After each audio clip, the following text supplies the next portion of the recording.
Good evening and welcome to another edition of the Buddy Martin Show. Meldon Law Monday coming to you with a new microphone tonight. Hopefully it'll work. Got Shane Matthews standing by in the orange and blue room. They just don't want to hear Shane say that Billy's going to call the plays. Once again, people stirring it up about Billy's comments. I don't know what they don't understand about it, but we'll talk to Shane about that. Also, Fran Spirit will be here to explain the topsy-turvy world of basketball. By the way, Lady Gators winning big tonight in Fayetteville, 108-78, I believe it was. And then, of course, a big week for Florida. Tomorrow, Vanderbilt and Gainesville. And then they go on the road to face the number one Auburn Tigers there. So it's a big week in basketball, trying to bounce back from a horrible showing up in Tennessee. So stand by for that. It's going to be a good night. We've got Shane. We've got Franz. We've got Kevin Brockway all coming your way tonight on the Buddy Martin Show. So stay tuned. Help us bring it home. Tell your friends and neighbors. The Buddy Martin Show is just about to be on the air right. Stand by. Now. Yes, it's time again for Buddy Martin. Call him up and tell him what you're thinking. But be kind because he's doing the best he can. Better, stronger, faster. Mama says that alligators are ornery because they got all them teeth but no toothbrush. Hey, what if the voice calls while you're gone? Take a message. Bye! You ready, champ? I'm ready for this my whole life. I'm incapable of small talk. But that's why you love me, right? Kind of intimidating to be in the presence of so many great athletes.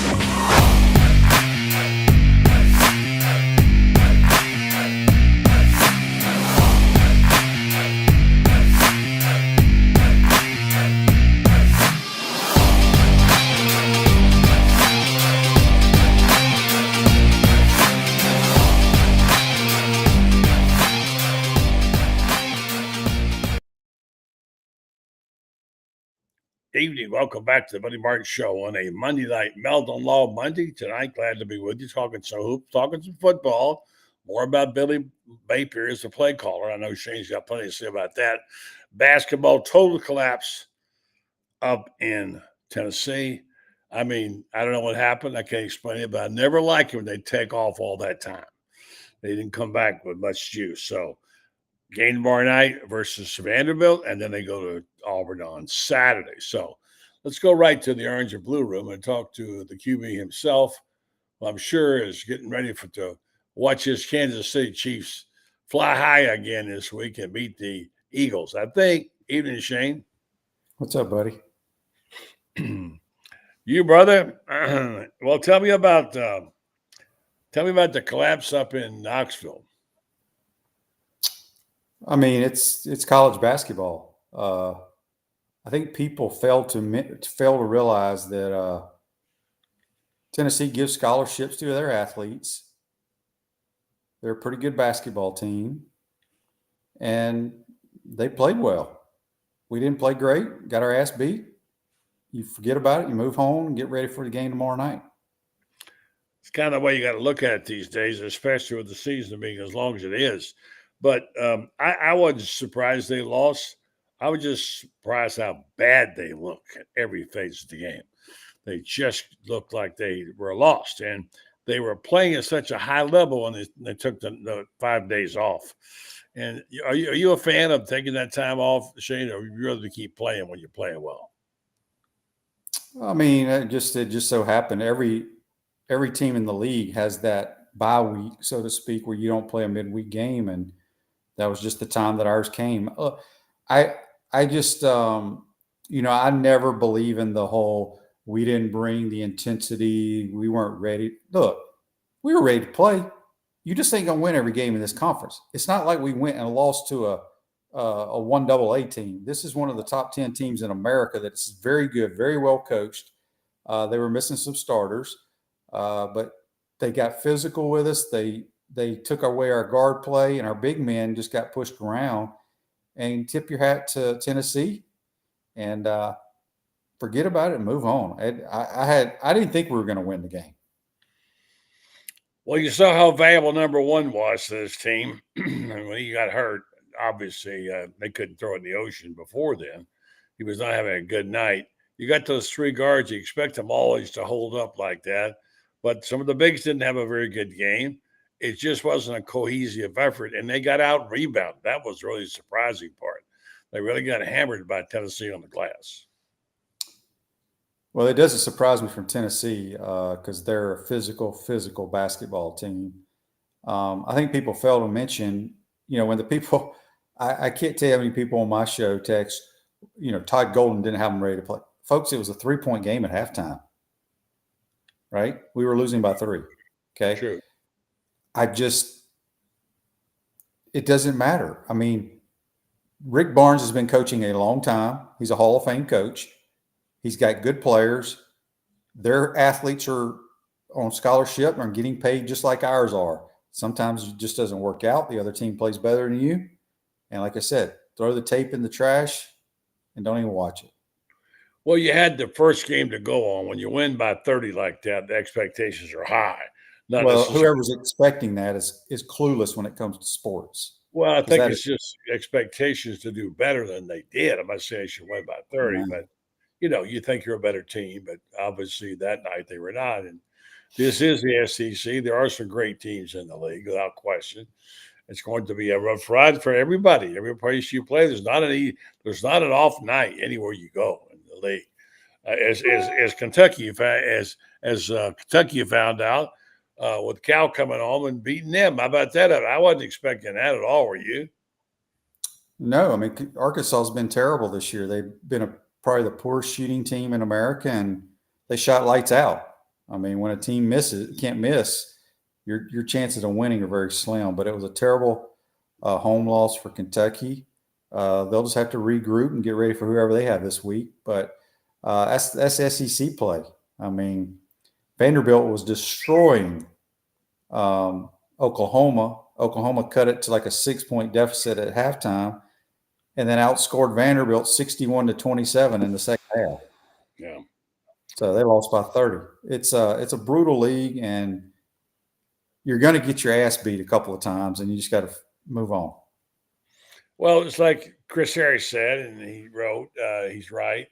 Despite losing a quad one opportunity Saturday, number one Gators still picked up another Q1. Texas, which hammered UF hammered by 24 2 weeks ago, moved to the NET top 30. Florida's now 4-3 in Q1s and 14-0 in Q2 and 4s. As of today's net, seven more Q1s on the road on the schedule. Here's the thing: the shooting was horrendous. You realize Florida shot 24% on field goals, lowest readily available in recorded history for the University of Florida. Terrible. And prior to that, it was 25-5 on December 15th, 2007. So they shot not just a bad night, they had a historic bad night, and they're expected to be a good shooting team. So I guess you got to hope they got it all out of their system, right? Well, I just think you tip your hat to the Tennessee Volunteers. I expect us to come back and play pretty well tomorrow night. Yeah. Let's talk some football. Your least favorite subject. You said it a million times, I've heard, probably 2 million more. But there's a lot of talk now about what's going to happen to the play calling in Florida. Hold your comments, because I know what you're going to say. But according to what we're reading, Zach Albuquerque had an interview on 3 with Napier. And he said he was asked about responsibilities with Russ Callaway to offensive coordinator, more involvement from Ryan O'Hara and John Donovan. Now, I knew about O'Hara. I don't know who John Donovan is. Napier discussed why he'll continue to serve as Florida's play caller, as you suggest he should, Shane, during his appearance on the Gators Breakdown podcast earlier in the week. It helps us from an identity standpoint as a team. I think you're part of the inner workings from an installation script standpoint, and now the game day goes. So, look, I think the big thing is that we've been fortunate that we've really been good on offensive staff. You think about the position coaches we have. I was really pleased with Russ Callaway and the more responsibility he took on this year from a leadership standpoint. Russ did a great job of running the unit meetings, did a good job organizing staff, and certainly in that coordinator type role as an exceptional young coach. So I think we took a step forward. I think Ryan O'Hara, who's the quarterback coach, as we know, being able to coach last year was a big deal. Him being a quarterback coach, I was thankful for John Donovan, helped us from a football standpoint. Do you know who John Donovan is? I do not. I've never heard of the name. I know Jim Donovan. No, it's Jim Donnan. I don't know who John. I have no idea who John Donovan is. Billy Donovan is, and Jim Donovan, not John Donovan. I got you. So apparently, I don't know these people. I'm not smart enough to look at the field and figure it out. Him right now. Yeah, I don't know. Yeah, I look. I think you said it before 1,000 times, and I wrote it today, and I teased this show. It's Billy Donovan's team. Should be Billy. I got me saying Donovan. Billy Napier's team. It's Billy Napier's offense. It's Billy Napier's quarterback. Who do you think's going to call the plays? Billy Napier is going to call the plays. And with the system set up like it is, I mean, they've got certain go-to plays they're going to call. They like to run the football a certain way. They're going to throw the ball a certain way. And they got to set plays, and the quarterback doesn't like them, he can check them out of that, as you did your entire career. Am I right about that? I was reading about John Donovan here. What did you say? No, he's been on the staff ever since Billy's been here. He was in the NFL for a while. Different staff. I wouldn't know if he walked in my house. Yeah. Because they don't have a picture of him for some reason. But he's so important, they don't have a picture of him. That's really good. I'm not surprised. I mean, I try to tell people that I did not think a coordinator was going to be hired because you did. I don't know what it would do. I think people just think that needs to happen. I don't know why people think that. I know I'm in the minority, and I love my football team, and I want us to win. And I think Billy is fine. I think people got to realize too. The reason the quarterback that everybody's excited about is here is because of Billy Napier. Right. And his relationship. And he knows his system. You don't want to come in and have to change terminology for a guy who played pretty well as a true freshman. I'm still more concerned about the defense than I am the offense. Yeah. We'll get to that in a minute here. But here it is. It's laid out here. UF put off a thing. And since 2002, they went 6-7. They averaged 29.5 points a game, 58th overall. 2003, they went 5-7. They averaged 28.4 points, 59th overall. In 2024, they went 8-5. We all know about that. They won their last 5, was it? And they averaged 28.3, which is lower, 64th overall. Napier's 19-19. You hadn't even broken 30 points a game yet in the season. Now, certainly you got to think there's better football ahead, but who do you think was calling the plays when Lagway was having those big games? Who called those plays? It was Billy. Yeah. Why would you want him to change now that he's on a roll? I don't get it. I'm with you on that. Yeah, and again, I say it all the time, but buddy, it doesn't matter if they hired Coach Spurrier as the offense coordinator. There's going to be people complaining because they're going to question this or question that. They question Andy Reid. They question Kyle Shanahan. They question Chip Kelly, who just won a national title calling plays. There's no perfect way of doing it. And, of course, one of my favorite things is, as Nick Saban calls it, Twitter coaches have the answers, right? Mm. Yeah, it's part of the game, I guess. Yeah. How about the coaching hires? It's a pretty good week, I guess. I'm hearing, I don't know. It sounds like Sinceri is the real deal. You know about him. He played at Alabama. He comes with a good breeding. People are talking about it. We discussed it some last week. You got Sinceri. Now they've got Skipper, apparently, is being wooed to come back. Do you remember him before? Yeah, I don't know a whole lot about him, but I remember him. Yeah.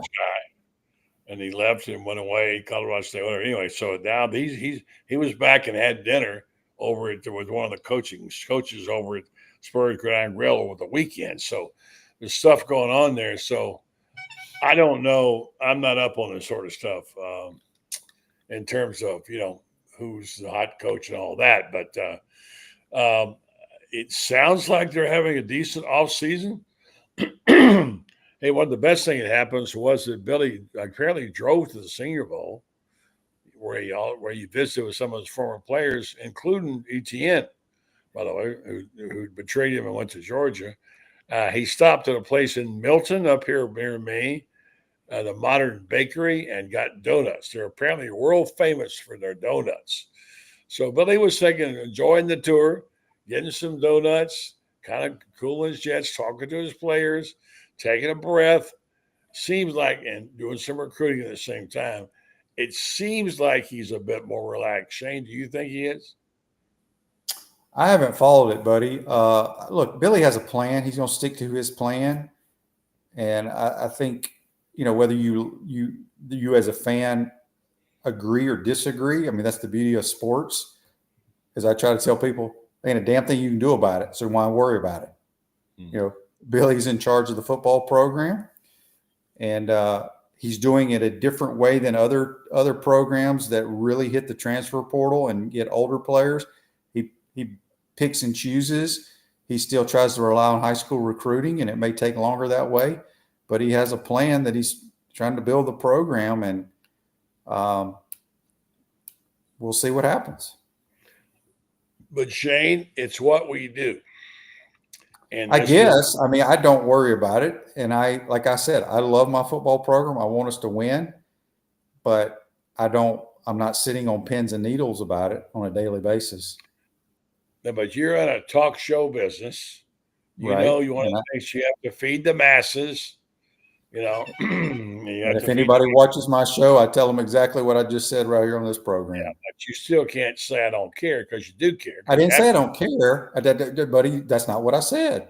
What did you say? I said I care a lot about my program, but I don't care what Billy does in the off season driving to the Senior Bowl. That's great.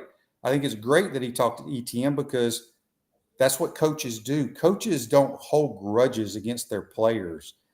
They want to see them succeed.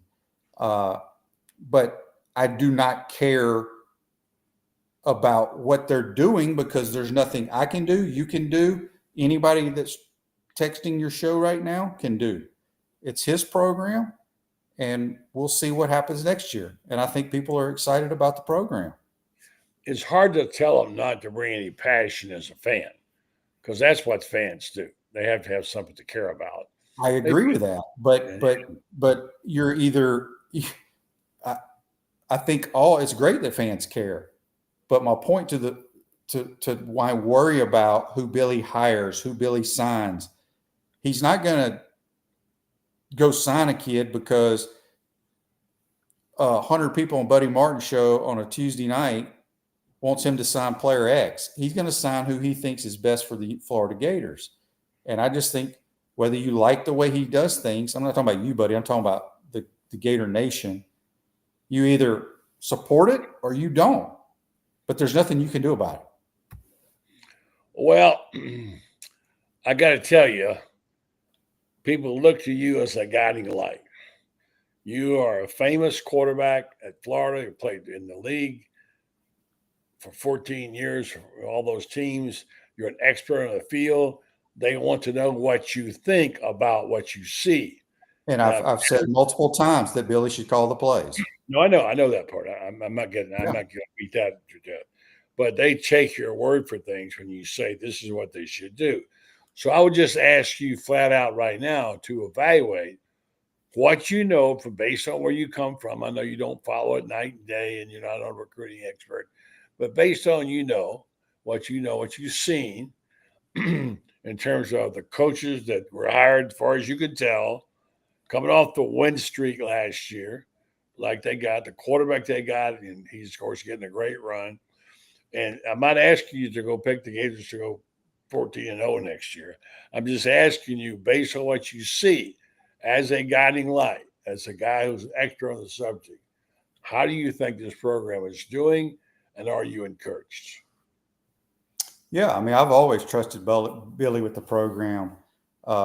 Wins are what matters. And I think in November next year, we need to be in the talk. Hopefully, we're in the talk of possibly making the playoffs. Again, I think they need to try to find another veteran wide receiver. I love the young guys, but they've had a really good track record of bringing in guys in the portal, older receivers. And I'm still concerned defensively. I know we played better at the end, but it was bend but don't break, and the other team shot themselves in the foot. Give our guys credit, but my football eyes tell me we have got to get better defensively. But you can see why, too, and I don't necessarily agree with it, that a guy like Chip Kelly just left Ohio State to be the offensive coordinator for the Raiders. Yeah, I said this on my show today, or maybe it was last week. If you took a poll of anybody that coaches football at any level, and you gave them a choice where they could coach football, they're going to pick the National Football League because there's nothing like it. The benefits, the money, and you actually get to coach football. You don't have to worry about all the nonsense on the outside. And so I don't blame Chip Kelly going back to the NFL. You're going to see more coaches go to the NFL. We forget how close he came to being the Florida coach. He was right there when that all happened. They went up to see him. They talked to him. They wanted him. They could say what they wanted to, but they offered him a job, and he didn't take it, apparently. And Scott Strickland came home empty-handed, and that's when they got Dan Mullen. You remember that did happen, Chip Kelly. But he never has been successful, really, until he got to Ohio State, and he found his role. And he got a great program, great players, and he's obviously a good play caller. So you can see why Florida fans might say, wait, Ohio State's got a guy as a coordinator now went to the pros and called plays. And I see that, but I'm with you. I agree that where they need to be. I think the kind of team he's got and the quarterback he's got. Remember, he did call those plays for him last fall when he was doing so well. So we'll see how it goes. But all right, Shane, before we go to break here, I want to ask you about golf. I love watching Pebble Beach. It was quite an event. Really, really glad to see Rory win. What was your takeaway from Pebble Beach? I watched a little bit of it. I mean, they for that tournament to be out there, it's such a great golf course. They even though it's not a major, they need to make it hard. It's way too damn easy. Well, the first 6 holes are easy when the wind doesn't blow. When the wind blows, it's a whole different world. Buddy, even on Saturday when it was freaking 30, 40 degrees and raining sideways, they were still shooting 8 or 9 under par. I just think they need to make it harder because these guys are so good in today's world. It was good to see Rory win. But I thought the golf course was too easy. Well, I mean, I've seen Stan Andrews brought to his knees too. That's just the way the conditions are. But I see what you mean. But still, it's a beautiful golf course. It's a beautiful venue. It's fun to watch that. If you're going to watch an event, it's there. And weather's always been a part of it, just like it's been a part of the British Open. And when the wind doesn't blow over there in Troon or wherever, it's the same thing. But, boy, I love it. Signifies the beginning of golf season for me.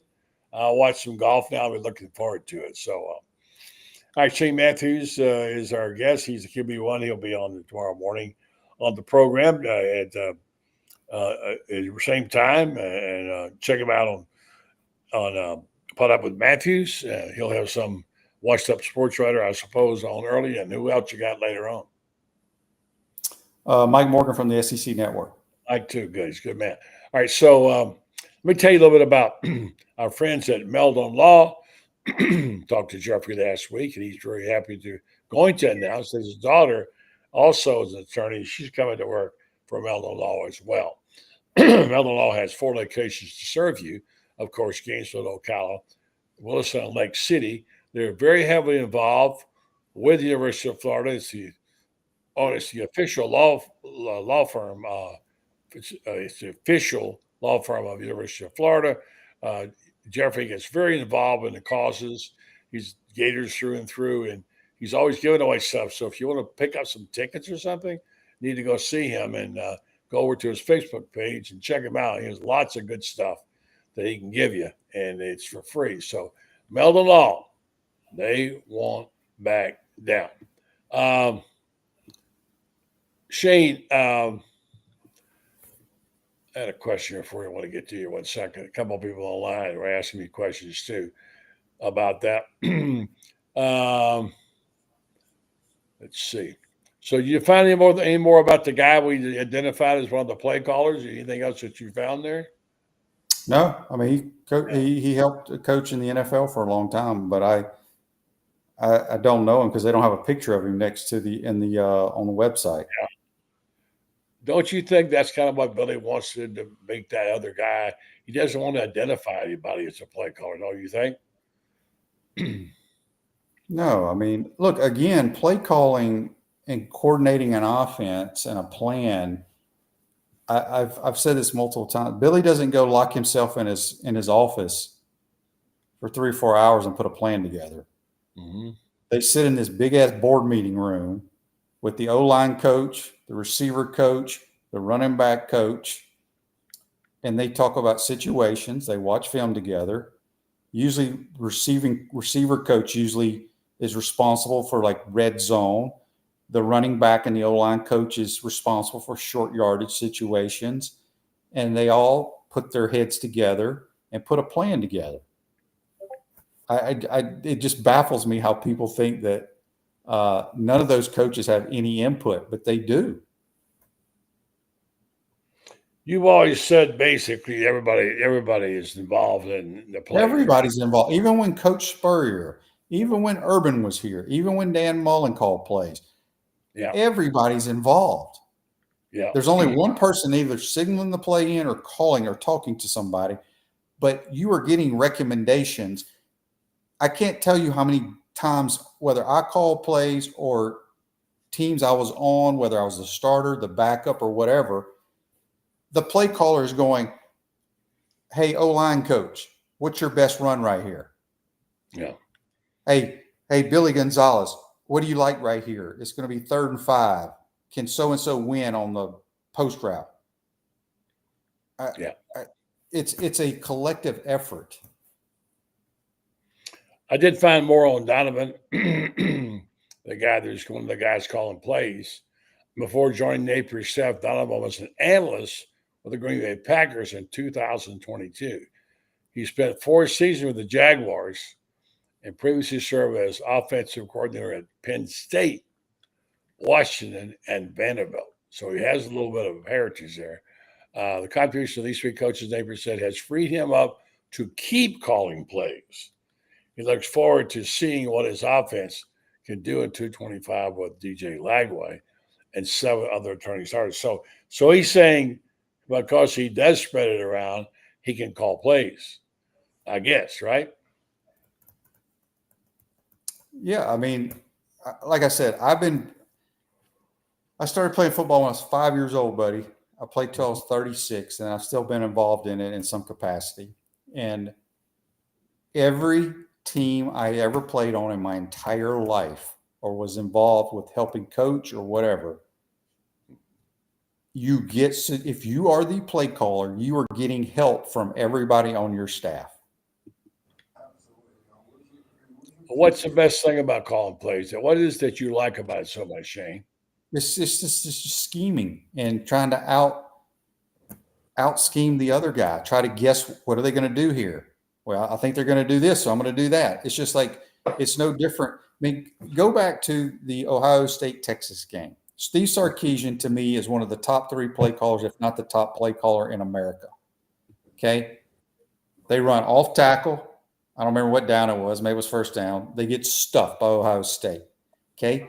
Well, his film study told him what Ohio State does in goal line situation. He probably watched all 72 goal line plays that Ohio State had. He had a plan. He said, okay, we may feel like we can push them off the ball here, blow them off the ball, and run off tackle. Didn't work. So what do you do now? You say, okay, we're going to try to out leverage them and get outside. Didn't work. Okay. Sometimes it just does not work. Yeah. And he was trying to outguess what they were going to do. And look, there's no perfect way to call plays. It's just you got to have a knack and know when to call it. And then I'll be damned, people got to execute. You may have the best play called in the world. Your left tackle gets beat. Sack. You may have a guy running wide open, never gets the ball to him. So, well, yeah, I hear what you're saying. Well, this guy has seen a few people calling plays. Who was your all-time favorite play caller? Yes, friends, but I can guess who it is. My all-time play caller would be Steve Spurrier. I mean, I've never seen anybody could just draw it up in the dirt and say, okay, you do this, you do this, you do this, and it'll work. And by golly, it did. My second favorite play caller of all time, and I'm going to date myself, was the Lou Holtz of the North Carolina State years. When he was at NC State, they ran such a fun offense, and he was absolutely fabulous.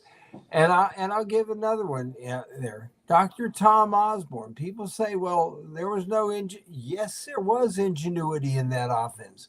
When everybody in the ballpark knows what's coming and you can out execute them and you can still shock people with a certain play call at another time.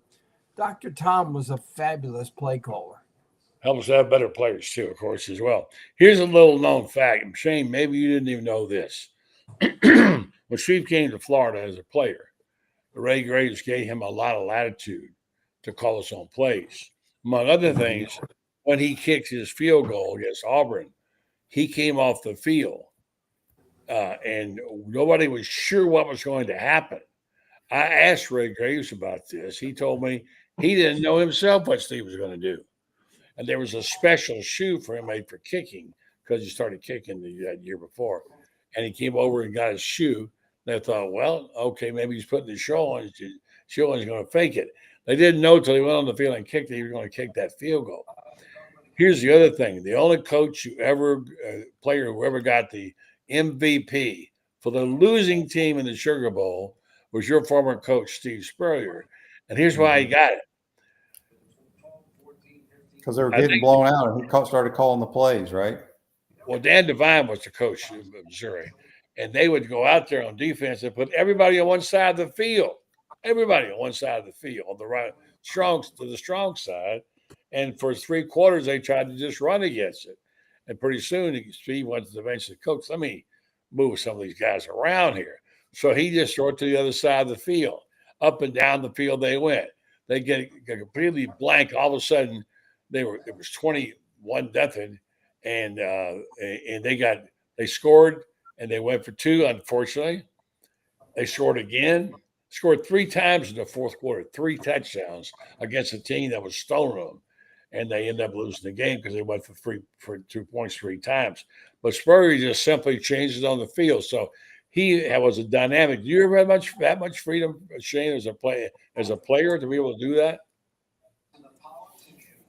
No, because I think the game has changed. I mean, back in those days, a lot of those coaches, even they were great, some of those great football coaches didn't really understand the forward pass. That's true. That is true. Yeah. And hell, I'll be honest with you, there's still some people coaching college football that don't understand the forward pass. Notre Dame's one of them. Huh. I don't know how Notre Dame played for the national title the more I watched them play.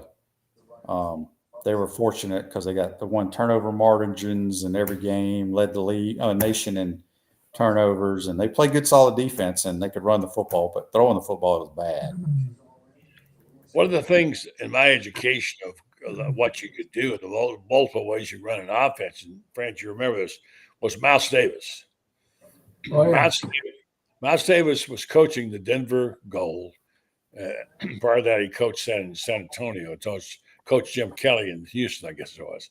He brought that offense, and I learned all about the run and shoot from Mouse. He taught me, sat me down, and showed me the multiple options that each receiver had, and how they began to read, to give the receiver the freedom to make the reads, and based on what his decision was, he basically ran an audible, and that changed the way the passing game was being run, in my opinion. There, multiple. Shane, you got one play, but you got 4 different ways to throw it, right?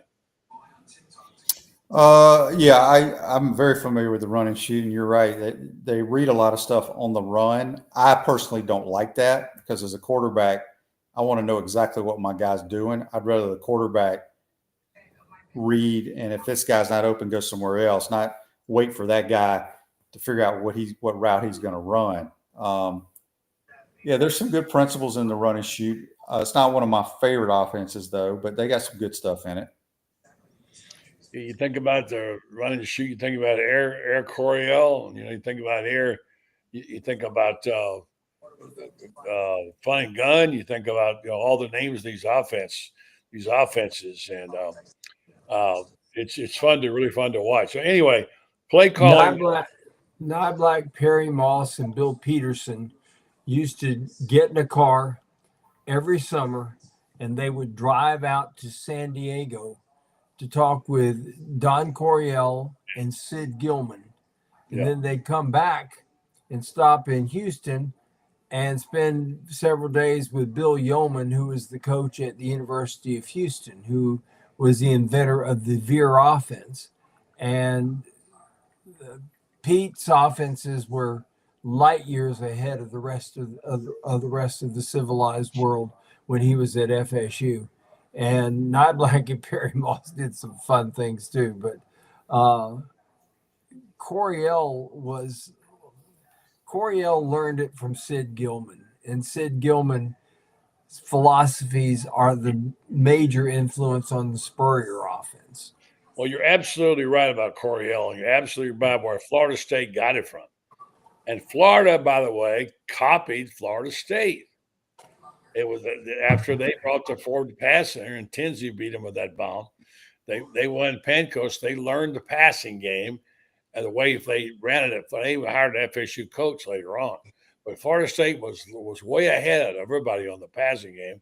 And it was because of their trips to California and the Sid Gilman passing game. He was the genius at that time. Shane, you ever heard those guys? Mm-hmm. No. Yeah. If you could trace it back, Shane, as far as you could, to the most knowledgeable person that you could think of back in the day and who was the master of the passing game, who would you say it was?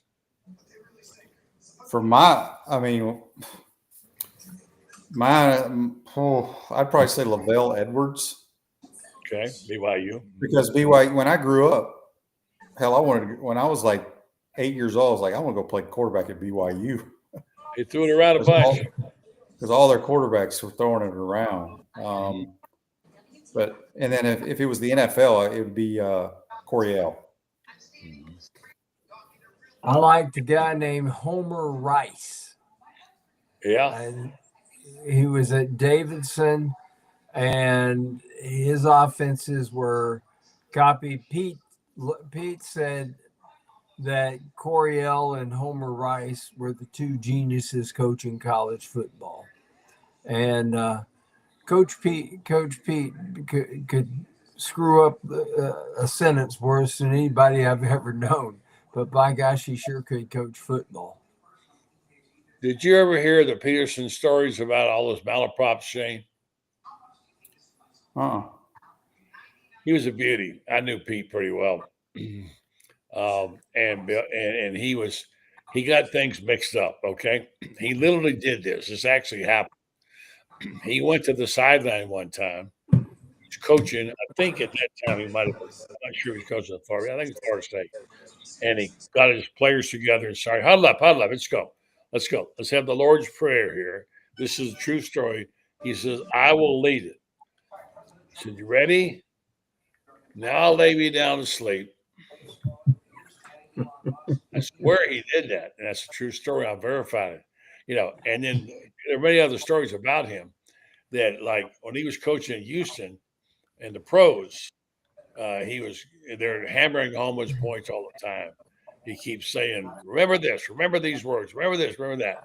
And he get in there one day, he says, "Guys, we're playing hard this year, and we're going to go all the way. And I want you to remember one word and one word only: Super Bowl."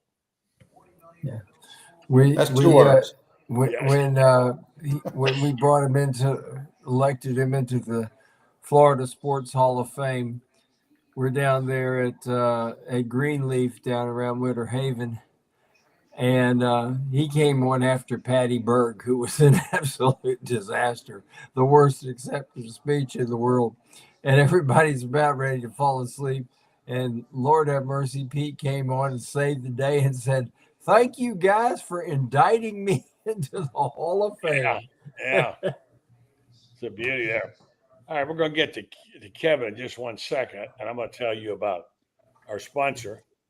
I'm going to make sure I get this right. I want to pronounce this man's name correctly. I'll call to make sure I did it right. And these are the folks you know about when it comes to needing an MRI. In the past, you've heard about this company. And it was founded by a guy whose name you should know how to say, and I should too. His name is Joe Colorio, and he actually started out the company, and then he sold it and came back to it. Now he's running the show again. I want to tell you about Mr. Colorio because he's the sponsor of this. So we get this. Okay, there we go. Sorry about where do? All right, MRI, Titan MRI imaging. You need to know about this if you're in the market for one. 6 years after leaving Highfield MRI, a leading provider of advanced MRI resonance imaging, he found in 1997 Joe Colorio and his Titan MRI team has acquired Highfield MRI. This move will strengthen Titan's MRI's position in the medical imaging industry and enhance its ability to deliver innovative, high-quality MRI solutions to healthcare providers and patients across North Central Florida. The acquisition brings together two industry leaders in the area with a complete complementary expertise, resources, and technological abilities. They now have the ability to take your insurance. They have the same great service they've always had at Titan MRI, and they will try to accommodate you for take care of your needs. It's all about you and making your experience good. They have a place, several locations to help you out with that. Newly integrated organization will have 3 locations. Millennium Center Practice joining the existing Titan MRI in Park Avenue, location located in Lake City, which provides much needed service to the area, including the Valdosta and Southern Georgia area. So check them out, Titan MRI, formerly there now, Titan Imaging. And so check them out, find out. They have lots of ways to serve you. Mr. Colorio says, "We are thrilled to welcome the talented team from Highfield MRI to our family and look forward to leveraging their experience to expand our services and drive patient experiences in MRI space." So, all right, check them out. That's Titan MRI Imaging. All right, guys, let's welcome in Mr. Hoops himself. I'm going to let you go in a second, Shane. I want to talk about this basketball team, what they're facing now. They've got tomorrow night Vanderbilt, and they've got to rehab it. They're 12.5-point favorites, which I find a little bit odd since they played so poorly. But I guess, like Shane says, you bounce back. Then they got the big game on Saturday at Auburn. So, Kevin, you watched them. What do you think? Were you shocked at how they played up in Tennessee? A little disappointed. Can you hear me or no? Yes, we got you. Okay, you got me. Okay, good. Yeah, no, definitely a little disappointed because of the fact that, as the Kai Ziegler was out, Milicic was out, you kind of thought that they could. And for a half, I thought that, Tennessee was shooting so god awful in that game, and I thought they didn't really take advantage of that very well. Now Tennessee was the desperate team at home. I tend to have subscribed to this theory that the desperate team at home, a team that loses 2 in a row, I've seen it throughout the SEC in my years covering basketball, that they tend to raise their level of play. And I think that's what Tennessee obviously did. They had a collective effort. They really, grinded in defensively. You're at home. You're going to get the benefit of the doubt on some contact that you're not going to get on the road. So I think that all factored into it. But a little disappointed because I think this was a chance for Florida to show that they could be that elite kind of team and that team that could, contend for an SEC title. Now I'm just not so sure again. I think they'll be good. I think they'll be, maybe an 11-7, 12-6 SEC team, but I don't see them being, a 14-4, 15-3 type SEC team that could win the league. And we've talked about that before. That would have been a nice feather in Todd Golden's cap, but right now I don't see anyone catching Auburn in that regard. France, we thought they were pretty much exempt from any injuries, but they certainly found out early on that they can't lose some guys. Number one was one of them, and him going down like that, and without him in the game and not shooting the basketball, they had their worst shooting night of all time, and they don't hit their threes. All of a sudden, the rest of the team didn't look the same. What happened there, France, the shooting that night? Well, the one thing that and I think Kevin would agree with, that they really don't have is they don't have that guy that can just get into the lane anytime he wants to. And because they don't have that, they have games like Saturday when the big guys were basically as useful as boobs on a boar hog. And you've got to have a penetrator. And Zion Pullen was that guy last year. Zion Pullen could get in the lane and get people involved. And Walter, I think, is a terrific shooter, and I think he's doing a terrific job out there, but he's not a penetrator. Denzel Aberdeen, I think, could be a penetrator.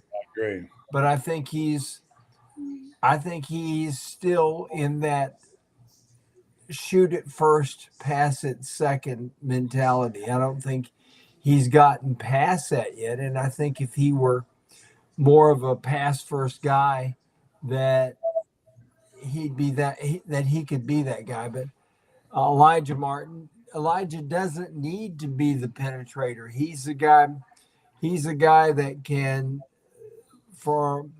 he's the guy that can take a disastrous play and turn it into something good. Of course, Saturday he could turn a disastrous play into the Titanic sinking. He was bad Saturday, and I think he'd probably be the first one to take. He was really bad. But I think they're lacking that, and I think they're lacking Micah Handlogton. I think if Micah Handlogton would decide to play, I think they could. Even with the deficiency of a penetrator, I think they can make the final. Should his red shirt come off, guys?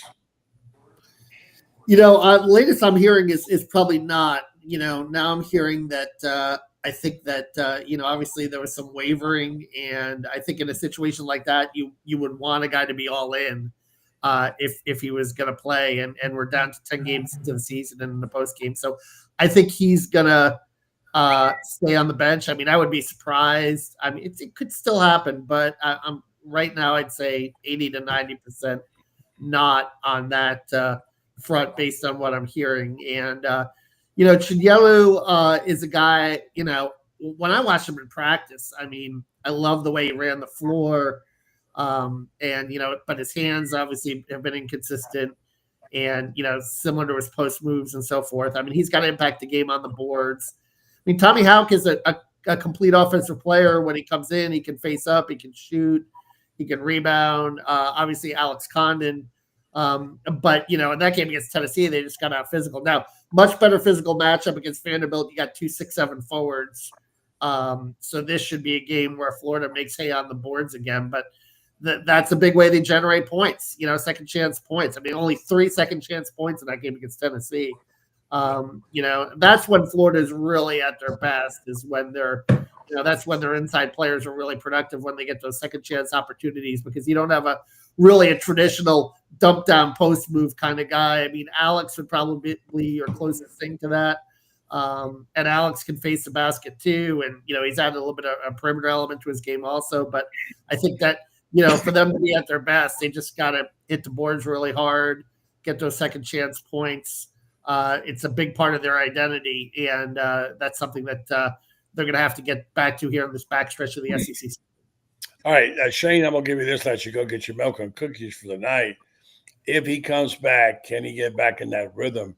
Are you afraid that Clayton, the injury might throw him off and it may take him a while to get back into his rhythm? Can he be the same in a couple of weeks? What's your opinion about Clayton coming back? Oh, I think he'll be fine. I don't know if he'll play tomorrow night or not, but he's too good of an athlete, too skilled. I don't have any concerns.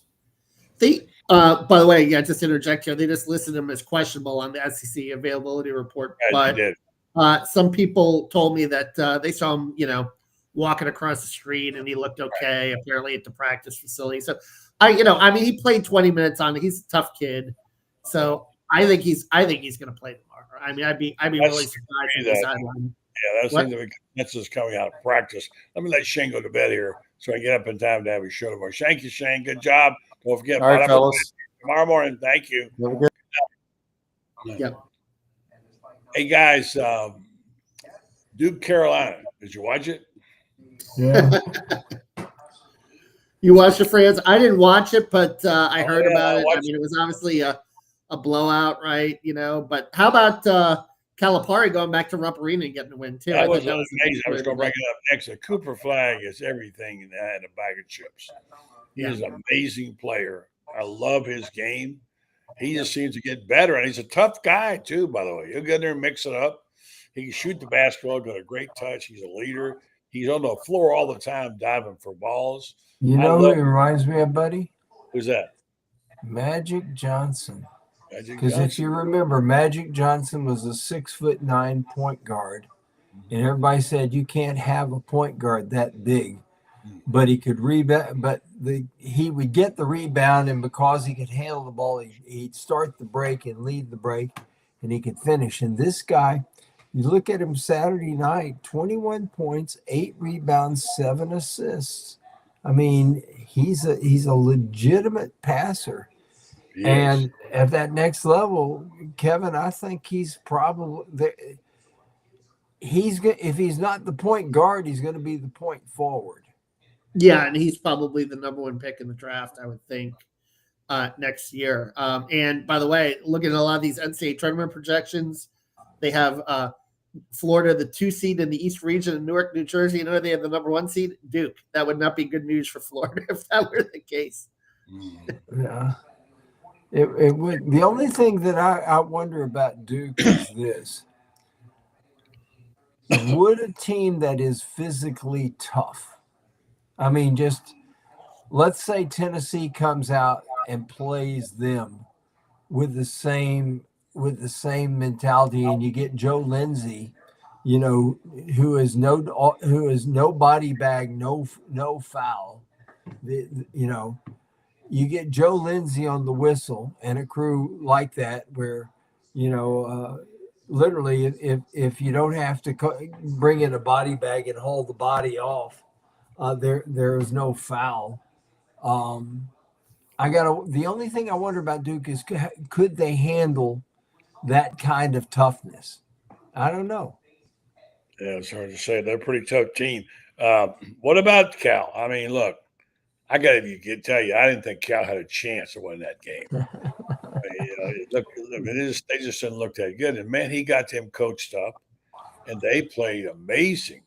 And to go in, we know how hard it is to win at Rupp, as it is, to go in there in the situation. And they took command of that game, and they had it going away. And it was a really great coaching job.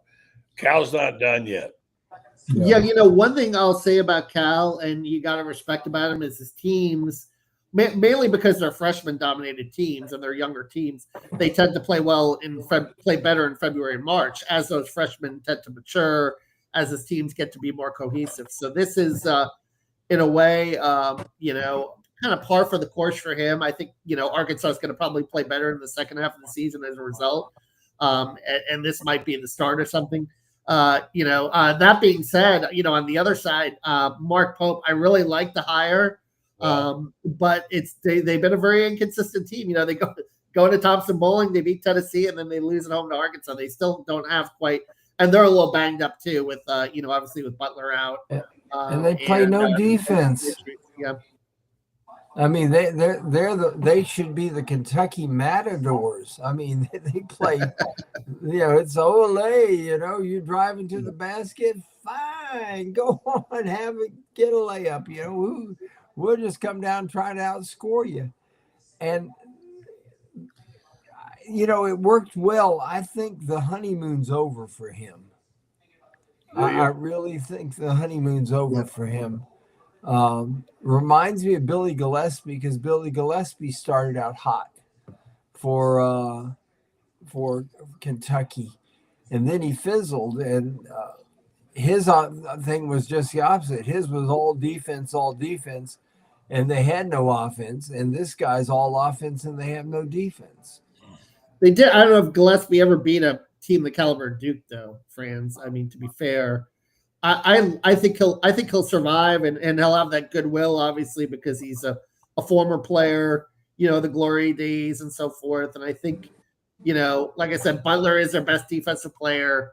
I mean, they did beat Florida. They put 106 on Florida, so they are a dynamic offensive team when they're all clicking, and they're healthy. So I'll wait till the end of the season to reserve judgment as to whether, he's going to last longer than Gillespie. But I kind of like what he's doing in a way. But like you said, your point is fair. What makes them inconsistent is the defense. The fact that they don't play consistent defense for the season, and that leads to an up and down where you can beat Tennessee one day and lose to Vanderbilt the next, and lose to Arkansas that only has one win.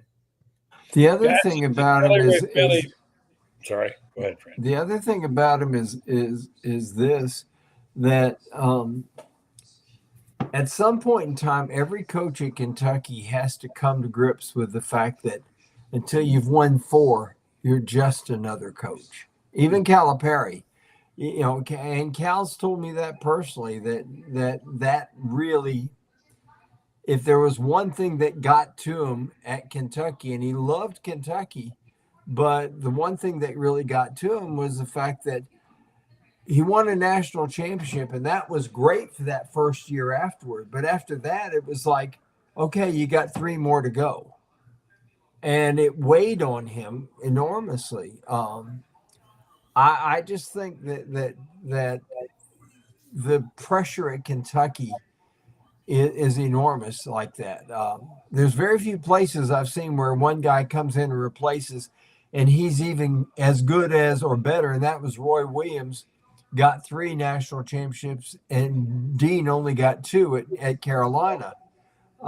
John Shire, at some point in time, the way, until John Shire's won a couple of national championships, that monkey on his back is going to turn into a gorilla. All right, how's Kelly Ray Fanning doing? I mean, she had one big tonight, huge win, season high points. The team seems to get better, then fall back. How long is it going to take this program to get where it needs to be, or top 5 or 6 in the SEC? Is she going to get it done? We're going on 20 years, right? Since Carol Ross. 22 years. Yeah, it's buddy, it's just hard there, and it's kind of like, I think it's the chicken and the egg argument, right, with fan support, and also I know they did a nice thing at Spurs last week, trying to drum up some NIL support as well.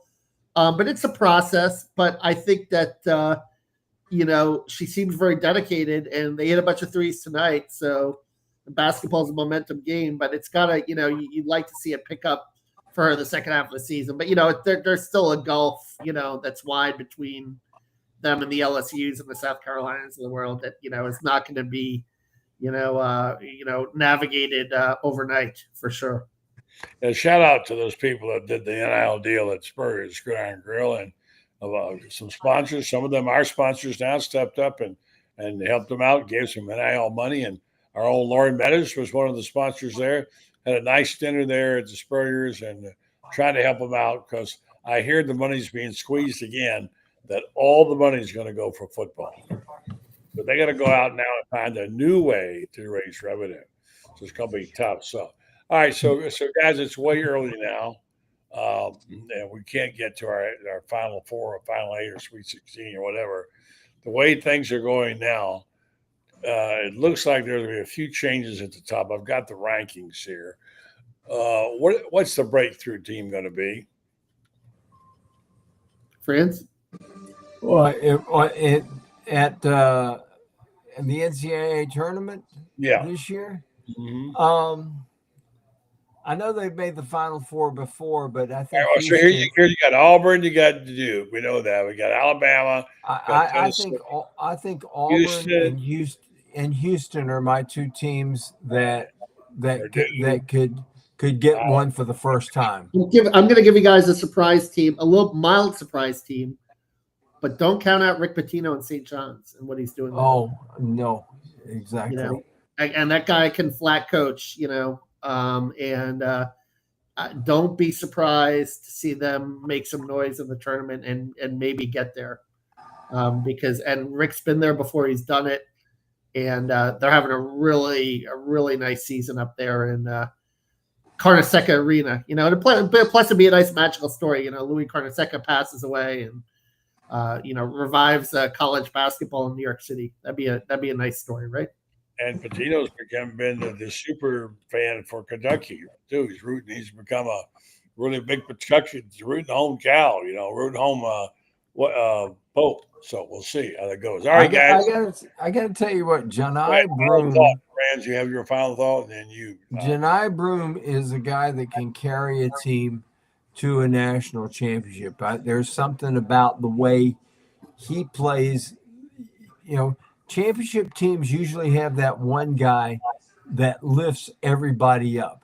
That just his presence elevates everybody, and I think he's one of these guys that does that. And he's really got. I think Auburn can do it. And one final shameless plug to you guys: we will be up. Gainesville Sun will be up in Auburn for that game. Florida Auburn on Saturday. So follow the coverage on Gainesville.com and Gatorsports.com. Okay, Cav.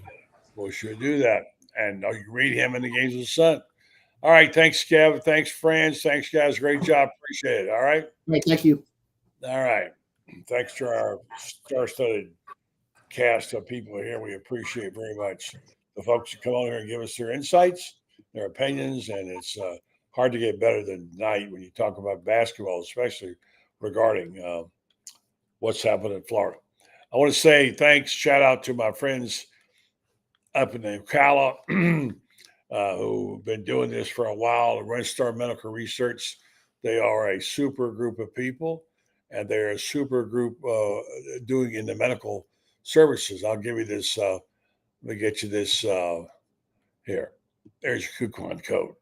No, they don't have it yet, but these are folks that you want to get to be if you want to see somebody that is doing something worthwhile.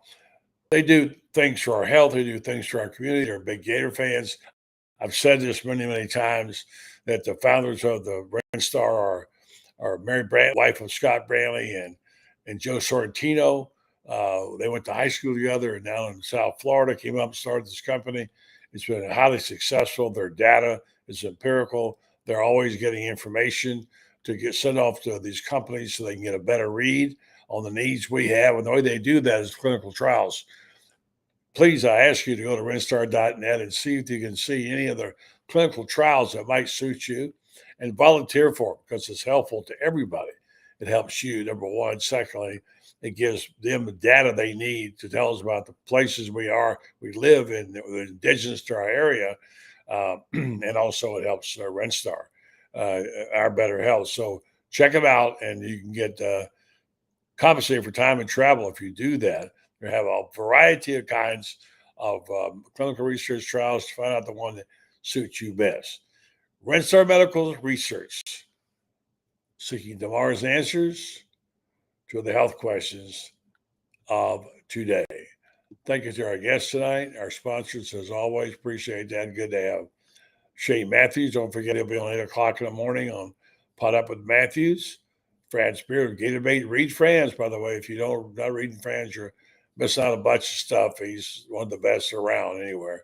And also, of course, you saw Kevin Brockway for the Gainesville Sun, always very much on top of things and following along what's happening in basketball and other sports as well. So good guests, good folks, and good show tonight. Thank you for all of the things that you did to chip in, folks, to make the show better. So we'll say with that, we'll say good night. God bless.